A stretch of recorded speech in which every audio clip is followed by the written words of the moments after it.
Yo, check out my website, www.theclowntimes.net. That's clown spelled with K as you see here.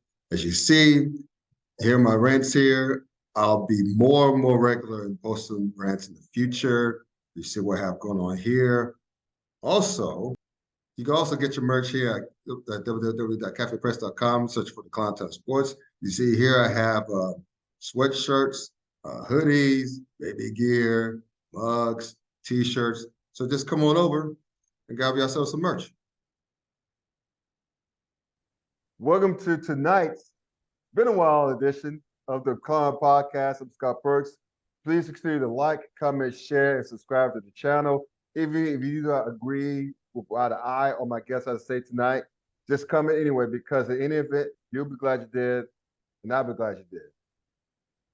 And speaking of his sweatshirt, y'all know what time it is, especially if you knew what happened this past weekend. Celebration Bowl, we'll get to more of that in a moment.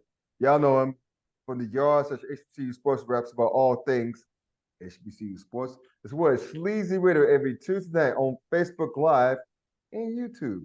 And last but not least, his great work on HeroSports.com as he talks about all things FCS athletics as they pertain to HBCUs.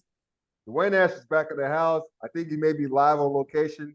How you doing, sir? Yes, Scott, I am doing well, and you are absolutely correct. As you can see, without my normal cameras and normal backdrop, I am on what is now starting to become an annual sabbatical of some sorts to visit my sister out here in California. Actually, Nice. my mom is here too, so we're making it a big family thing for the holidays. As Christmas is slowly approaching. So yes, I just actually got out here yesterday, throughout the day after the Celebration Bowl, and now slowly getting adjusted to the time here. Yeah, so 3 hours difference. That's right. So I don't know, was that a jet lag, but at least with the holidays, get to sleep in, play with the dog a little bit, enjoy the nice weather. Oh yeah. Well, of course, something else that I'm starting to learn about California in December. It rains in Southern California. There you go. Unfortunately. Yeah. Shout out to Tony, But outside Tony. oh yeah, shout out to them. You know, they lied to me my whole lifetime. You know, it never rains, never, fellas. Okay, cool. But yeah, outside of that, man, you know, wonderful time to come out here. You know, it's something that I'm starting to do with regularity now. So getting adjusted to the time is not a big thing. It's just the amount of activity that I had during my time down in Atlanta. Yeah. You know, you throw in a lost cell phone along with the fact of the vice president showing up to a Celebration Bowl. It just makes it that much more interesting. Yeah. Nice. Before we get to the Celebration Bowl, which we're going to talk extensively about later in this podcast. Speaking of Atlanta, I got to ask you about the college football playoff. We haven't talked since the Final Four came down, man. And I say speaking of Atlanta is because it's where the SEC championship took place. All Georgia had to do was win, and everything would have been status quo for the most part, the top four. Of course, Alabama won, and all chaos ensued. You can't take in Alabama without taking it Texas because Texas beat Alabama early season at Alabama by the digits. So they at least they did the committee did right by Texas. However, it came down to one more spot. Out of the one loss Alabama squad that didn't look so well against Auburn.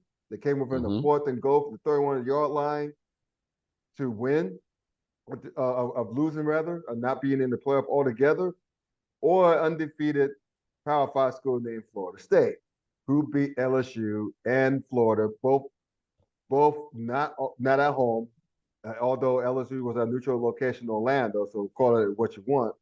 But anyway, they went 2-0 against the SEC. LSU also happens to have the Heisman Trophy winner in Jalen Daniels. And some reason they got left out. Mainly they invoked the committee invoked the if their players injured clause kind of thing that may be diminished, blah, blah, blah. So they use that excuse to take out Batman. Personally, even if their starting quarterback was healthy, I still think Florida State would have gotten the shaft. So what are your thoughts on the college football playoff? Did they get it right? Did they suck on the top of the SEC? What's up? Now, I love how everyone wants to make this an SEC thing and wants to blame Alabama. I still feel as though that if we're blaming teams, and you really truthfully can't blame the teams, right? Mm-hmm. But if you are, Texas is equally culpable in this because just like Alabama, they also have a loss. Correct. Now, if you're going to have the argument of which of the two should be the fourth seed, or maybe one of those two teams leapfrog Florida State, while Florida State still gets in, then the two. But if you're going to point out one and not the other, I feel as though that's a little shameful. But the entire conversation that's been had the entire time, of course, has been the argument of the best team versus the most deserving. And that's always been confusing to me because I feel as though that they should be one and the same. Sure. But I digress. Right. Now you ask the question of did they get it right? Mm. God, that's very subjective there, Scott. And the reason why I say that is this. Yep. Being someone who covers FCS football and Division II, yep. When you have a committee involved, the committee is going to do, and I love how people like to say that this is a beauty contest. You know what, fellas? You're absolutely correct. It is a beauty contest because you have a committee involved in their job, which is a little bit different, in my opinion, than FCS and than FCS and Division II. Is for them, they have to get the 4 best teams in to make that playoff viable in terms of viewership. Right. Think about some of the complaints in the past few years. There was a complaint last year, right, where they talked about who was it that got dog stomped in the championship game? TCU. Yeah. Now, even though TCU was able to beat, it was Michigan by 1, right? Yeah, they beat them in the semifinal. Yeah, they beat Michigan by 1 in the semis. They get dog walked in the finals, and people question whether or not TCU deserved to be there, even though TCU was what? Undefeated, and they had all of their players, right? Yeah, they lost in their conference championship game, but they were still far and away one of the 4 better teams. Exactly, right? So, yeah. So you had that situation. And then the year before, it was another team that got dog walked in the semis. And people questioned whether or not they deserve to be there too. Right. So you have back-to-back situations like that. And you're looking to potentially avoid that again in your very last 14 playoff. And unfortunately, it's an ACC team or a Power 5 team that is undefeated that gets sacrificed in that situation. Do I think that they should have been? No, but I completely understand the committee and their decision to do so. I don't like it, but that's what happens when you make a committee involved in this. And then the biggest thing here, Scott, is the business of collegiate athletics. And that's what it really all comes down to. And a lot of people do not want to talk about this, but this is a monster that's been created since 1980, or I should say the early 80s, when college sports slowly started to become a business, and they started creating TV deals for these conferences. You start doing that, money starts getting involved. Money becomes the more important thing, and not the game itself. You know what's the saying, the old saying that tried and true to sometimes play it out? But it's true. And that's follow the money. Yeah. Follow the money. I mean, because if we're being real, who do you think that more people tune into to Michigan, Alabama, or Michigan versus Florida State? Do you think more people would tune in? You know what I'm saying? And some people think that Georgia got screwed because they went from 1 to 6, despite losing by only 3 points and having the 29-game winning streak snap in the process. So essentially, York could argue that both Florida State and Georgia got screwed. And by the way, speaking of which, if you think Florida State's a very diminished team without Jordan Travis, a starting quarterback who got hurt, why do you rank them ahead of Georgia? Georgia, if you look at them, is a lot better right now than Florida State. But yet you got them behind Florida State. So either way, just a bunch of shenanigans. But the point is this, and I'll go back to this. So I say follow the money. That's why I said earlier that even if Jordan Travis did not get hurt for Florida State and they were still rolling, I have a feeling that they still would have let them out for Alabama because they think eyeball. Even though with Jordan Travis, who was a Heisman Trophy candidate before he got hurt, by the way, and that amazing defense that Florida State has, that would have been a great game with Michigan. Or if they took in Texas and left the SEC out, they probably would have been third. They would have gone up against Washington. Either way, it would have been a great matchup with a healthy Jordan Travis, but we'll never know, unfortunately, because they did what they did. And hey, I mean, some people point to the fact that ESPN is in the bed with SEC because they cover all their games, right? And they also do the same for the ACC, but at a discount. And so people could argue too that the SEC took one look at, that ESPN took one look at Florida State and ACC and said, middle finger, right?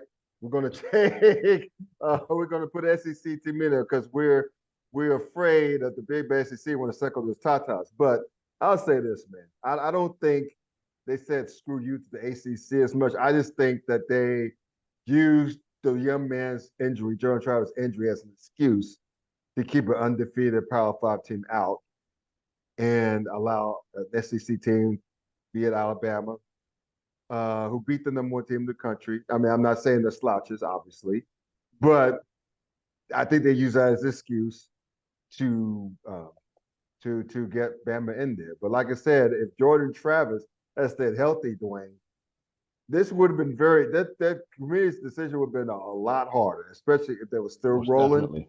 I don't know.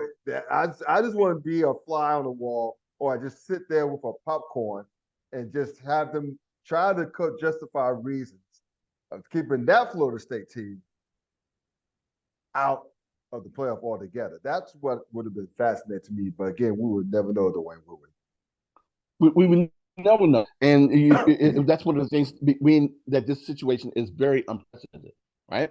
Right. And to your point, yes, who would have been that potential fourth team? Because if you're asking me, I truly believe Florida State would have made it in there, right? Sure. But of course, like you said, it gives the committee an excuse. But everyone loves to say and loves to scream, "Oh my God, the SEC! They're the evil empire." Guess what? Yeah. When you've won 6 of the last 8 championships and 10 of the last 14, what am I supposed to do? People love to bring up, of course, the head-to-head records as well. Yeah. And I get that. It's cute. Your regular season head-to-head matchups, okay, yes, you may have owned the SEC as a whole, right? But when an SEC program has been the champion 6 of the last 8 years, and like I said before, 10 of the last 14. Right. What are you going to do? Well, I'll say this, though, before we move on. Speaking of records. I mean, no, I know what you do. If you don't want to go ahead and sway to that, and now this is about to be very counterproductive of everything. No. Let's go ahead. Yeah. You know, what you do in situations is you make the right decision in your eyes. And unfortunately for them, in that instance, they thought that getting Texas and Alabama in as the final 2 teams was the best decision for them. Yeah. Especially after what Bama did to Georgia and what Texas did in their championship game too. Exactly. I'll say this, man. A couple of things right quick, man. Talk about records. Because think about it. I'm sorry to interject one more time. Just think about it. An SEC team was going to get in eventually anyway. If Georgia wins, they get in. So guess who gives Florida State the shaft in that instance again? It's Texas. The one team who I've been telling people they should be the maddest about is Texas. But if you want to be real about it, Texas is going to be an SEC program next year anyway. So you can still be mad at the SEC all you want. But still, Texas is the team that knocks Florida State out, not Alabama, because that SEC team is getting it regardless. Wow. I'll say this, man. Mention records. If I'm not mistaken, Florida. I think the ACC was 6-4 against the SEC this year. Yeah. Right. Yeah. So they not to say they dominated, but they had a winning record against them. You know, and they had a winning record against them in bowl season last year. There you go. Well, and one last thing, brother. Georgia only beat Georgia Tech by 8 points. I just want to throw that in there too. Georgia Tech actually had a shot against Georgia this year. So be that as it may, whatever, and I always said, this is the last time I said this, I promise. I always said, and we talked about this before, if they really want to make this shit fair, they should just have all 10 conference champions participate. But all 5, well, shouldn't be 4 Power 5 or Power 4 conferences and all the 5. And just let them compete in the tournament. Get the first top 2 teams, I think it'll work out as the top 2 teams or so, give them the bye and let them play through. That's the fairest way to do this shit. But obviously, college football, as we know it, is not fair. It's anything but fair. Because when they decided to go to 4 teams in the first place, they all agreed that this wasn't going to be fair. Because someone was. I knew it wasn't going to be fair. Case in point, it's not fair when it's 24 teams. When you're talking about the FCS in Division II, because I've seen a lot of HBCU programs get left out when they probably shouldn't have. So yeah, it's not fair when you have 24. So 4 most definitely wasn't going to be fair. I saw this potentially happening. The thing is, for their benefit, it really hasn't gotten to it really didn't have an opportunity to get to that until this year. Until the last year of this version of college football play before they expand this shit to 12. So they won't have to worry about this again. They don't. Well, they will when you start talking about teams 9 through 12, but that's another day for another time. But I have to ask you, Scott, I got to get your opinion.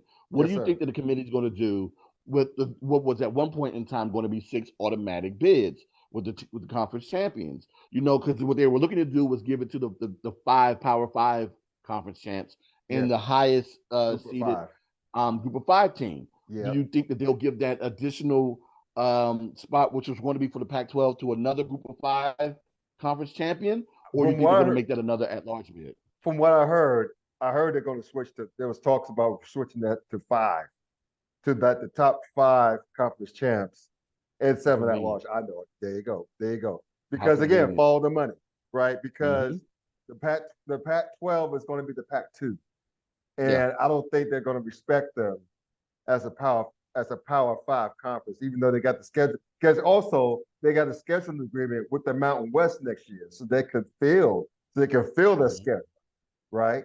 So, because I know that Washington State and Oregon State, they're going to keep the series with Washington and Oregon, thankfully, going forward. I don't know for how much longer, but they're going to keep the games played every year between 2, which is good to see. But outside of that, and maybe a few other out-of-conference foes, they've worked out a schedule agreement where both schools play, I think, I want to say 8 Mountain West games. Okay, sounds about right. Yeah, so they're going to. So I think after next year, if they don't get taken by the ACC or whoever else, I think they're going to be a Mountain West. I think there will be 2 Mountain West by the end of the day. So, which is why I think that there's a lot of talk about shifting to a 5-7 model. Take the 5 highest ranked conference champions.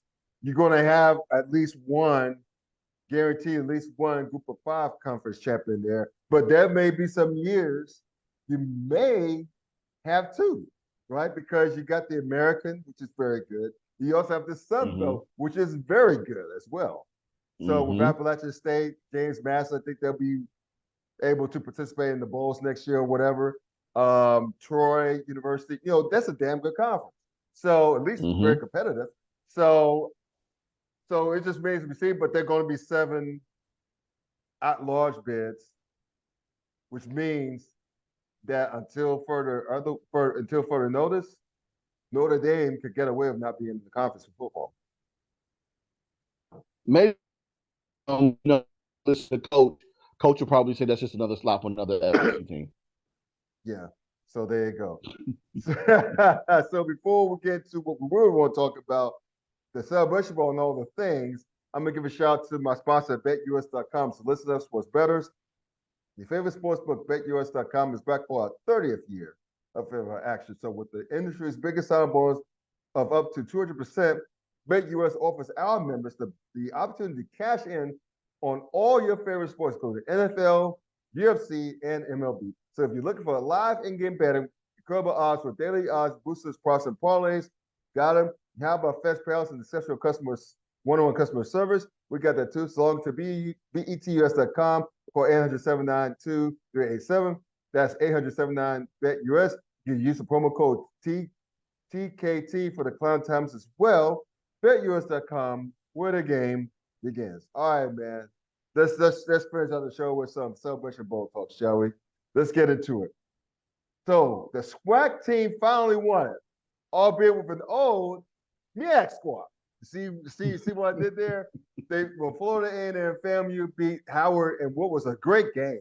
Watched it, 30-26, where Howard was leading the first half.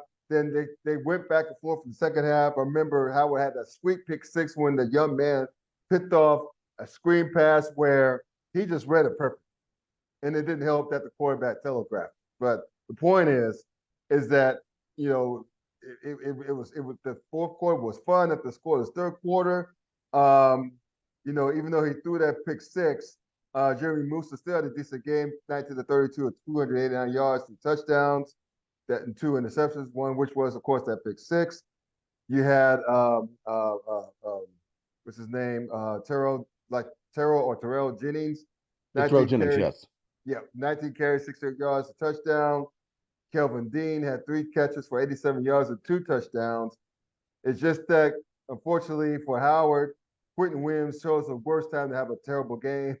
14, 27, 106 yards, 106 yards, and 3 interceptions. Ouch. But I will give a shout out right quick to Eden James, the son of the legendary Edgerrin James. He has a damn good runs that finished 12 carries and 55 yards to lead the rushers for Howard University Bison. So, like I said, SWAC team finally came through.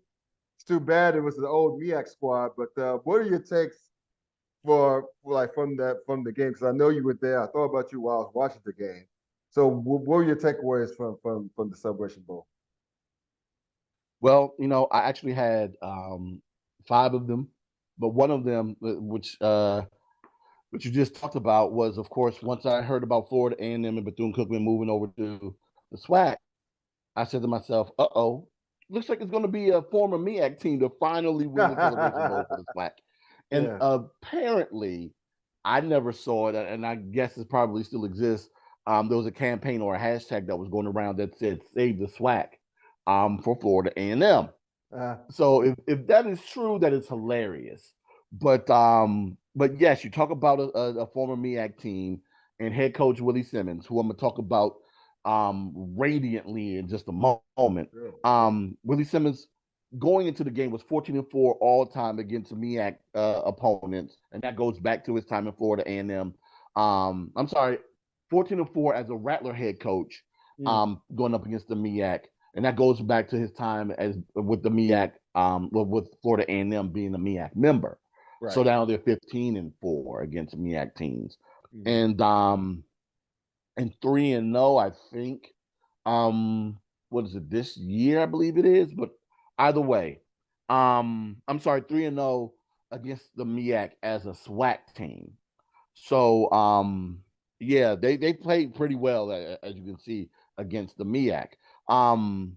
But with a point about with Willie Simmons in his career, 5th-year head coach. 4 of those years, he's coached this program to at least 9 wins. Yeah. Scott, there are only 2 other head coaches in FAMU history that have done that.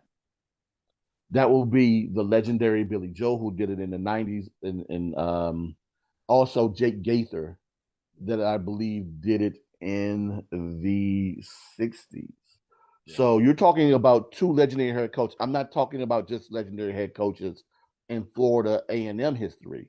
I'm talking about greatest coaches in HBCU football history. So to accomplish that feat is dynamic in itself. Right. But with the win on Saturday, Florida A&M also earned their 12th win of the season. Only one other head coach has done that in FAMU history, and that will be one Rudy Hubbard, who did it Ironically enough, 45 years to the day that Florida A&M won their Celebration Bowl championship on Saturday, and that win was, of course, when they won the national championship back in 1978. Wow, that's interesting. So, excuse me. I mean, yeah, I mean, I saw the AD. She's like one. I think she's the only one of the few female ADs in FCS Mm-hmm. level. Probably Yes. one of a handful, if not the only black one. Um, but to see her, I saw her Twitter feed giving a shout out to her head coach, and it was great to see, man. Again, I have family ties in that, so said many times before, my mother's family comes from Tallahassee, Florida, Mm-hmm. as many of who are still alive anywhere, still there. Mm-hmm. And quite a few of them went to FAMU. Yeah. And that's my connection, even though I'm a Florida State football fan, but I have some love for FAMU as well. Um, But you yeah, know, speaking of Florida A&M's AD, real quick, yeah. Tiffany Dawn Sykes, I want to shout her out. Oddly enough, she's one of my earlier followers on social media. Oh, really? Yes, Wow. yes. Cool, man. Something that she doesn't know, and I have to send it to her soon. I remember her sending me an email about 10 years ago to the day in which they won the SWAC championship, Mm-hmm. about potential head coaching head coaching candidates for Grambling. Oddly enough, that was 10 years ago to the day in which, I'm sorry, not the day when they won the SWAC championship, but 10 years ago to the day in which Grambling fired Hugh Jackson. She sent me that list. Really? A very interesting list in itself. I'm not going to say what's on that list, but yeah, shout out to her again, one of my earlier followers, someone who's been in love with HBCU athletics, at least as far back that I can think of, when Right. she was a former student athlete herself. But yeah, when I heard that she got the job at FAMU, I was ecstatic about that, because I had a feeling of what she would be able to, and all they've done is win since she's become AD there. That's awesome, man. And we'll talk about Hugh Jackson more, because I've been thinking about that too. Glad you mentioned that. Mm-hmm. And other things that's stem from that as well. But let's move to the Battle of the Bands. Apparently they had a Battle of the Bands the night before. Mm-hmm. And from what I've seen, but first of all, like before we go there, I know they had a Battle of the Bands for divisions 1 and 2, right? And Mm-hmm. I think they missed the NAIA with the division 2, if I'm not mistaken. Yes. Mm-hmm. And so they had I think Virginia State went in the division 2 side. And I think No. they It was what's it? Florida Memorial that Oh, won that's the right, Division Florida Two side. Memorial. That's Yeah. right. Yeah, my bad. Because they were talking. Mm-hmm. Because I remember what's the brother's name? Jay, one of the commentators. Was it Jay Walker? Because I couldn't hear Yeah, Jay Walker. commentary. Yeah, Jay Walker Okay. gave some love to Virginia. Yeah, that's right. That's what threw me off. Virginia State. That's what threw me off there. Okay. But I think we first remember who won the Division 1 side. That would be the illustrious North Carolina Agricultural and Technical State University. Although that same brother said that he thought the Jackson State won it, but that's not here nor there. Well, it's interesting. Jay most definitely loves the Sonic Boom. Yeah. But being in a press box with other SWAC people, Yep. maybe it's a little SWAC hate, maybe it is, but they did not like JSU's performance. And then there were some technical issues there. I actually saw a photo of an alignment issue that JSU had, whereas North Carolina A&T, from their performance, was extremely crisp. In my opinion, yes, it's biased, but there was no denying of North Carolina A&T's performance there in that situation. But for everyone who was upset with the fact that North Carolina A&T was even made available to perform because they're not a member of a black conference, Right. the same could be said about the other winner, Florida Memorial, too. That's but correct. I'm a little intrigued on if that is the reasoning why the attendance is what it was, and whether or not the committee chose them because they thought that attendance would be better. But there was supposed to be a point system there. But again, not being a band enthusiast, and, in this thing being extremely subjective, it's, in my opinion, and I heard someone else say it too, and I completely agree with them. It's like gymnastics. It's a point system that has to be judged upon, right? Right. Which means there's going to be some subjectivity there. I understand there's a criteria that it has to be met, but there's still going to be some subjectivity there. This the word of the day, subjectivity, because we talked about it with the CFP. We're talking about it with this as well. Now, I don't know if it was the bands that were there, if it was the time of day, whatever. But yeah, like you said, the attendance for that thing was not the best, not at all, and I was completely shocked by that. Yeah. So, do you think that the ESPN should have done a better job of promoting it? Because you think that at the mecca of Black college athletics, at least one of them is pertaining to college football. At least it's a big fucking deal that ESPN should have, like, at least should have had a hand. I know they didn't broadcast, but someone should have had a hand in promoting it, because at the big event, for all intents and purposes, was a Black college Super Bowl, a Black college national championship. At least they should have more of a turnout, because it's like a who's who. You're getting together. You're watching the Black college national championship, essentially, right? And why would they have a bigger turnout for that? I mean, again, it goes back to the promotion. I think whoever the powers that be, whether ESPN, whoever, even though we would have helped that ESPN would have got fully behind it, but I thought that that someone should have done a good job, because it was like, to your point, you said we talked offline. You're being kind when it said that no one showed up. It was like a damn mausoleum, almost. Yeah, very much so. And you barely got any type of fan reaction from the audience. Well, you couldn't hear any fan, especially where I was sitting. In the stadium. But to your point in terms of advertising, Scott, I think they did a wonderful job. Well, I think they did a pretty good job in advertising. I'm not going to say wonderful. I think because if you're saying that you didn't see it, they didn't do a wonderful job. But I thought they did a pretty good job of advertising this thing, because they started in the beginning of the year. Matter of fact, they started before the football even started, announcing that this would be a thing. And this was a known entity as the year went on. Right. Now, why people chose not to come, I still don't know. But if you think about it, Florida A&M, who had a huge turnout at the game, as a matter of fact, the attendance for the Celebration Bowl, most definitely is, without me looking, most definitely was in the top 3, because for the 3rd consecutive year, the number reached 40,000 plus. The number was 41,108 this past year. So Florida A&M showed up, and if you're being realistic here, FAMU and that fan base probably would not come out to see Jackson State, who is a current rival of theirs in the SWAC, and probably wouldn't go see the blue and gold marching machine of North Carolina A&T perform, because, of course, they're one of their old MEAC foes too. But I'm not just going to lay this on the hat of Florida A&M. This was a thing that was open to any and every one. And again, why people didn't show up, I still don't know. And I've seen I've seen a lot of people on social media give examples of what could have made it better. I don't know if that necessarily helps.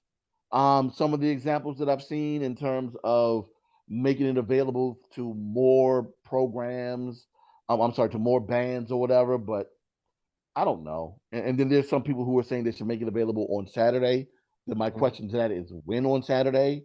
Right. Because you have to take into consideration that even though it didn't happen this year, this is something that happens often, which is that the Falcons have a game sometimes on Sunday, the Sunday following the Celebration Bowl. So they have to clean up the stadium immediately after whatever they're doing.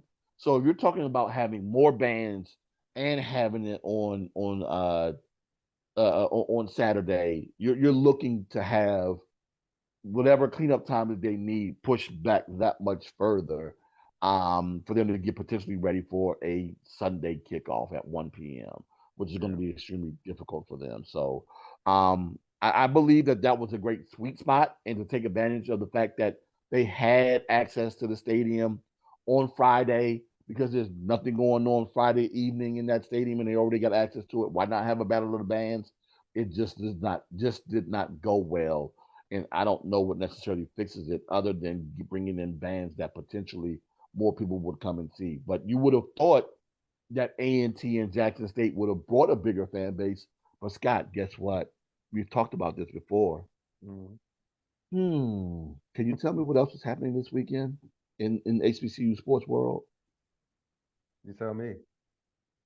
Yes. A basketball showcase going on in Las Vegas, thrown by one Chris Paul. And the participants in that tournament were Texas Southern, Howard, Jackson State, what did I say? And North Carolina A&T. So you have 3 participants in this showcase that had either their band or football team participating in Atlanta. That's crazy. Make it make sense. And this is why I said that I never liked whenever they would have something taking place during the same week as the Celebration Bowl, as something else did too, which I'll talk about a little bit later. Well, one more thing before we move on. I just wish that people would talk to each other. Yeah. Right. I think that if they would have had the basketball showcase in Atlanta, I don't know. Again, I don't know if the Hawks are playing that weekend. I don't know if Georgia Tech's arena was available. I don't know. I can't say off the top of my head. But at least someone could have done a better job at coordinating this shit. Because again, this is a big event. It's a big weekend in HBCU athletics. Again, the de facto Black National Championship. MEAC versus the SWAC. 2 brands, Howard and FAMU in the title game. A damn good attendance, over 41,000 attended, right? Over half the stadium. So but again, they chose to come to the game, but they didn't choose to come to the Battle of the Bands, and it boggles my mind on why. You would have to ask the fans that came. And you mentioned this. I want to shift gears right quick. You mentioned Hugh Jackson. Okay. Which is odd. It's odd that they fired him.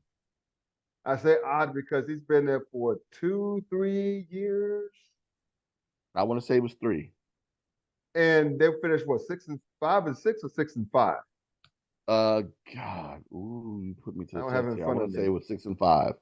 So I don't know what was going on there. I know they had the whole kerfuffle with Baylor's former head coach. He wanted to bring him as offensive coordinator, and that blew up in everyone's faces. But why would they choose to move on from Hugh Jackson after a 6-5 year after 3 years? Why would they do that? Correction, it was 5 and 6. Oh, 5 and 6. Okay.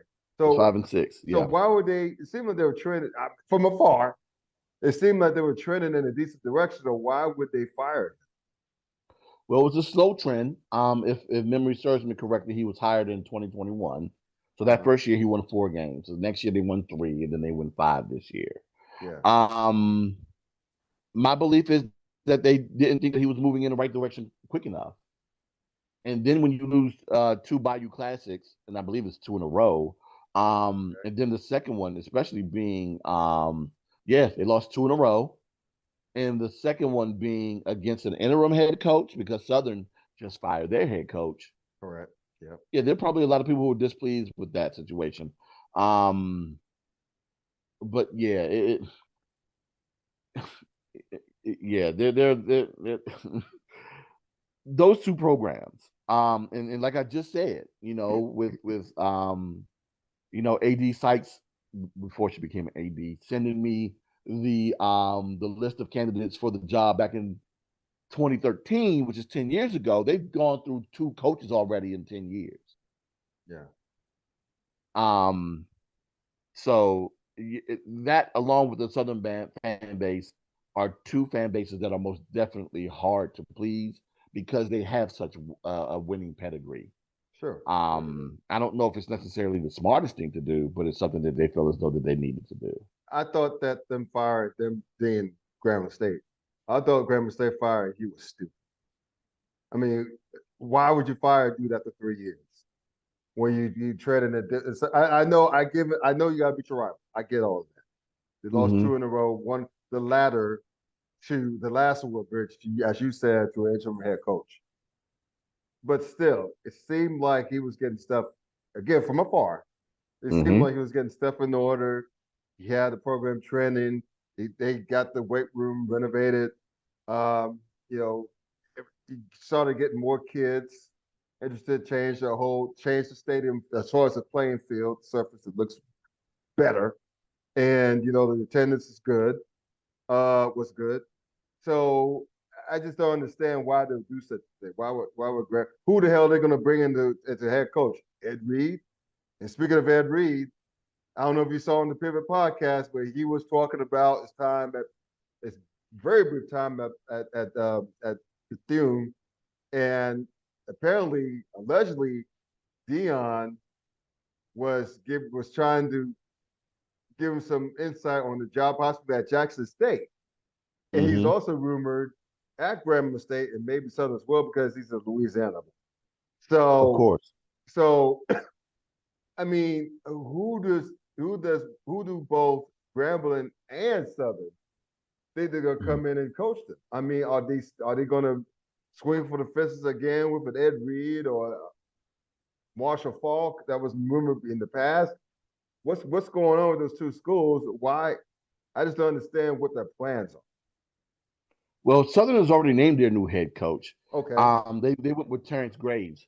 Now, I will admit this. I most definitely am not the most informed person as it comes to the SWAC. Primarily, not primarily, but especially as it pertains to the schools in Louisiana and Mississippi and Texas, being that they're much further away. But you know, whenever I get an opportunity to talk to people who are, you know, I try to get as much information from them as I possibly can. But yeah, you're right. I'm intrigued by who Grambling brings in as well. But I will say this: Willie Simmons has shown that you do not need to be a former NFL head coach to be the new head coach at your institution. Wait a minute. Yep, here is an announcement from Nicholls State from earlier today. It's ironically that we talked about it. Yeah, one of the former coaches at Nebraska, Mickey Joseph, is now the new head man down at Grambling. Wow. Mickey Joseph, that's interesting because he was an interim at Nebraska last year, I think. And he was detained by Matt Rule, new head coach at Nebraska. And Mickey Joseph is also a former player at Nebraska on top of that. So that's very interesting. That's very interesting. But at least they're getting guys with experience, right? Deserving guys with experience who put the work in, who paid their dues. So that's an interesting hire. That's a pretty good hire actually, because Mickey Joseph could be like, hey, I played the D1 level. I think you played a little bit in the NFL. I know how to get you there. So that's a good hire. It's not a splashy hire, but it's a solid hire. I love it. I love it for Grambling State. And, you know, it sounds like the Terrence Graves hire at Southern's also pretty solid. So I like it. I like it. Don't go for flash, go for substance. I like it. I really like those hires. Like I said, I hope that people learn from what we've seen in HBCU football over the past 3 seasons, that you don't need a splashy head coach to win. You need someone that can coach. Although people could argue that Coach Prime was very successful at Jackson State. People will argue. They can, but I can name 2 head coaches right now off the top of my head that beat him for national championships. So yeah, you have that part too. You can win. You can be successful. Yeah. You know, you can win your conference championship, but if the goal is to win a national championship and you can't do that, Did you complete your job? You're funny. You know that. That's why I love you. The swag fans may not feel that way, but hey, I remember that whole thing. No, I guarantee you the majority of the SWAC fans and some JSU fans will agree with me now. They didn't want to agree with me a few years ago when I was saying it amidst the storm. But now that the storm is over, what I refuse to do, though, is sit here and be like Charleston White and, bounce around and, yell expletives. But again, expletives, I'm sorry. But again, if your job is to win championships, you didn't win the biggest games that you were supposed to. And in my opinion, you weren't. He's not a failure. He just didn't win it all. Didn't get the job done. Where can the people find you on social media, man? Always, you can find me on all streams of social media, well, all forms of social media. I'm sorry, X, Facebook, Threads, everywhere. But I think I'm on TikTok, but I don't do anything on TikTok yet. So if I can find like a 10-year-old that can help me with my TikTok account, you'll be off and running. But even still, I still believe that I still have an account. And they're all under the Yard HBCU. And of course, you can read all of my wonderful articles along with an explanation of, not an explanation, but my top 5 takeaways from the Celebration Bowl on herosports.com right now. And I look to have, to finish out my year with my the good, the bad, and the ugly of this past year in the FCS HBCU football. And also, before we go, I have to shout this game out because it was the inaugural Florida Beach Bowl, which I talked about before, where they had the a member of the CIAA play against a member of the SEAC. Those two member institutions were Johnson C. Smith, the 4th place team in the CIAA, versus the 2nd place team in the SEAC, Fort Valley State, and Fort Valley State walked away victorious 23-10. So congratulations to them with their first ever, with their inaugural Florida Beach Bowl, which aired on HBCU Plus. I haven't had the opportunity to check and see if the replay is on HBCU Plus or not. My guess is that it probably is. So if you want to take the time and go back and watch that game, you can. But shout out to the organizers of the Florida Beach Bowl for getting that game done and complete. I would love to see how this game works out in the future. Nice, well done. And those links to, as always, whenever he comes on, the HBCU Sports as well as herosports.com will be in the description of this video on YouTube, so you can find it there and check this brother out. You don't know what you're missing if you don't check him out. As for me, as always, continue to like, share. Please continue to like, share, and subscribe to the channel because at the end of it, you'll be glad you did, and I'll be glad you did. And until next time, y'all take care. Enjoy the rest of the week. Enjoy the rest of bowl season. Take care. Peace out.